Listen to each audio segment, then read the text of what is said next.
वरहमतुल्लाहि वबरकातुहू। अज़ीज़ तलबा व तालिबात, आप सबका खुश आमदीद है हमारी YouTube channel JK Bose foundation classes में।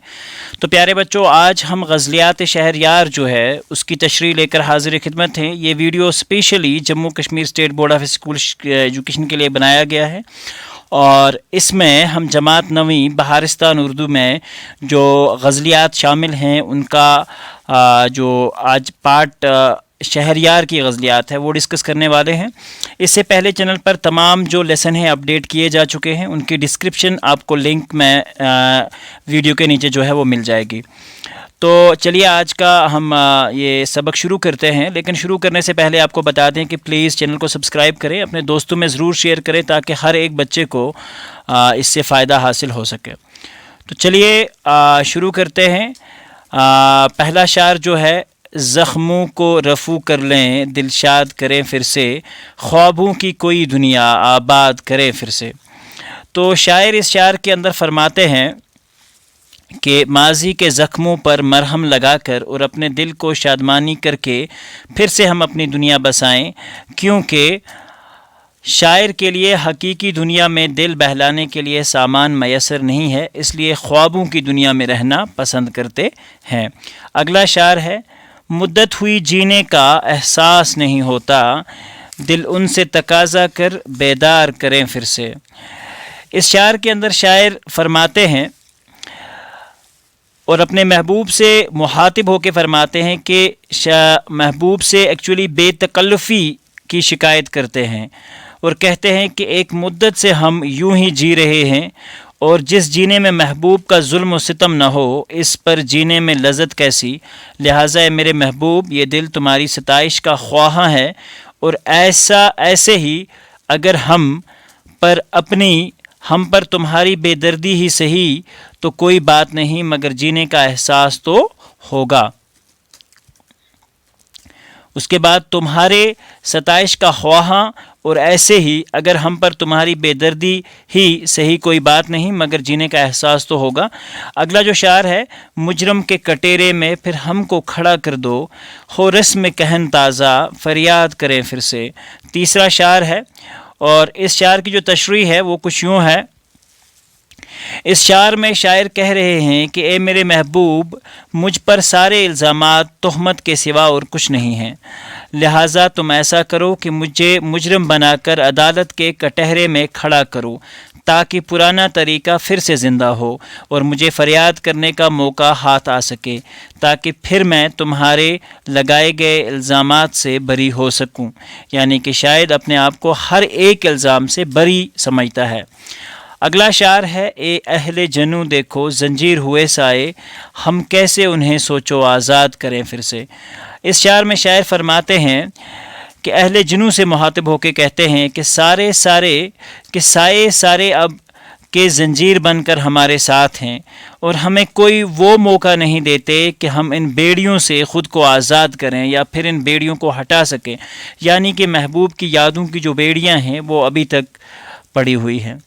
आखिरी शार है जो मकता है, अब जी के बहलाने के है यही सूरत, बीती हुई कुछ बातें हम याद करें फिर से। इस शार में शायर ने मौजूदा दौर की तस्वीर कशी की है और वो कहते हैं कि मैं मौजूदा दौर के मशीनी माहौल से आज़ाद होकर दिल शिकस्तगी का इजहार कर रहा हूँ और अब इन्हें माजी की यादों को दोहरा कर दिल बहलाने का ख्वाहा है। अगरचा इनके पास तमाम चीज़ें मैसर हैं, लेकिन जो माजी में उनके पास था वो सब कुछ नहीं है, यानी कि उनका महबूब। गज़ल नंबर 2। पहला शार है, ज़िंदगी जैसे तवक्का थी नहीं कुछ कम है, हर घड़ी होता है एहसास कहीं कुछ कम है। इस शार में शायर फरमाते हैं कि ज़िंदगी की हकीकत को बयान किया है और कहते हैं कि जैसा कि हम ज़िंदगी को समझते हैं वो ऐसी बिल्कुल नहीं है। इस बात की कमी हमेशा मुझे महसूस होती है, क्योंकि यहाँ खुद गर्ज़, लूट मार और दूसरे से हक़ छीनने का काम होते हैं और इंसान कभी भी अपनी कमाई से जो है मुतमईन नहीं होता।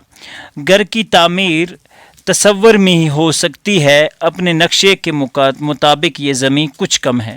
اس شعر میں شاعر یہ کہہ رہے ہیں کہ جس گھر کا نقشہ ہم نے تصور اور خیال میں کھینچا تھا، اس کے مطابق ایسا گھر اس زمین پر تعمیر نہیں ہو سکتا، کیونکہ موجودہ دور نہایت ہی خطرناک ہے۔ یہاں صرف بم دھماکے اور حملے ہوتے ہیں۔ یہ وہ جگہ نہیں جہاں پر ہم اپنا گھر بنا سکیں، لہٰذا بہتر یہی ہے کہ اس کو خیال میں ہی تعمیر ہونے دے۔ بچھڑے لوگوں سے ملاقات کبھی پھر ہوگی، دل میں امید تو کافی ہے، یقین کچھ کم ہے۔ اس شعر میں شاعر فرماتے ہیں کہ تقسیم ہند کے حالات کا بیان کیا ہے اور کہتے ہیں کہ تقسیم ہند کے بعد ہندوستان میں کچھ خاندان پاکستان میں مقیم ہو گئے اور کچھ وہاں کے یہاں آباد ہونے لگے، مگر نفسیاتی سطح پر اگر دیکھیں گے تو تقسیم کسی بڑے المیہ سے کچھ کم نہیں۔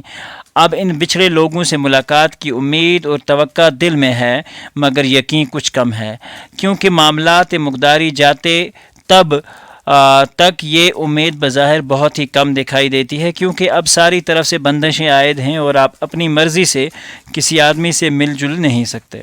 اگلا شعر ہے، اب جدھر دیکھیے لگتا ہے کہ اس دنیا میں کہیں کچھ چیز زیادہ ہے اور کہیں کچھ کم ہے۔